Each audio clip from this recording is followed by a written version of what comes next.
Hello everyone, welcome back to our channel A S ముచ్చట్లు. నా last shot చూసినట్లయితే మేము ఇండియా వస్తున్నామని చెప్పాను కదండి. థ్యాంక్ గాడ్ మేమైతే సేఫ్గా హైదరాబాద్లో ల్యాండ్ అయిపోయాము.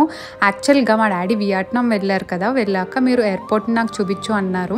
హైదరాబాద్ ఎయిర్పోర్ట్ చూపించి వియట్నాం అని చెప్పడానికి మా డాడీ ఎక్కువ ట్రావెల్ వ్లాగ్స్ ఎక్కువ చూస్తూ ఉంటారు. సో నాకంటే కూడా అవుట్ ఆఫ్ కంట్రీస్ గురించి ఎక్కువ అవగాహన డాడీకే ఉంటుంది అన్నమాట. సో అక్కడ దొరికేస్తాము అండ్ ఎక్కడ చూసినా కానీ తెలుగులో అన్నీ రాసున్నాయి. సో ఇబ్బంది అవుతుందని నేను చూపించలేదు. ఫైనల్గా మేము హైదరాబాద్ రాగానే ఎప్పటి నుంచి ఎదురు చూస్తున్న నీలోఫర్ కెఫేకి వెళ్ళి అక్కడ మస్కాన్ బన్ అయితే తీసుకున్నాము అండ్ కొన్ని కేక్స్ అయితే తీసుకున్నాము. అండ్ ఆబ్వియస్గా నా ఫేవరెట్ ఫ్రూట్ వచ్చేసి మ్యాంగో మాట. నేను తినిందే లేదు ఈ ఇయర్, అందుకనే ఇంకా ఇండియా రాగానే ఫస్ట్ మ్యాంగో ఫుల్గా తినాలనుకున్నాను. దగ్గరలో మ్యాంగో డిజర్ట్స్ ఏమైనా ఉన్నాయని చూసుకుంటే లేదు. ఎయిర్పోర్ట్ బయట ఏరోప్లాజాలో క్రీమ్ స్టోన్ ఉంటే అక్కడికి వెళ్ళి నేను మ్యాంగో ఐస్ క్రీమ్ అయితే ఆర్డర్ చేసుకున్నా. చాలా అంటే చాలా. ఆ రోజు ఇంకా వందే భారత్ మాకు ట్రైన్ ఉంది కాబట్టి మేము ఇంకా రైల్వే స్టేషన్కి అయితే స్టార్ట్ అయిపోయాం.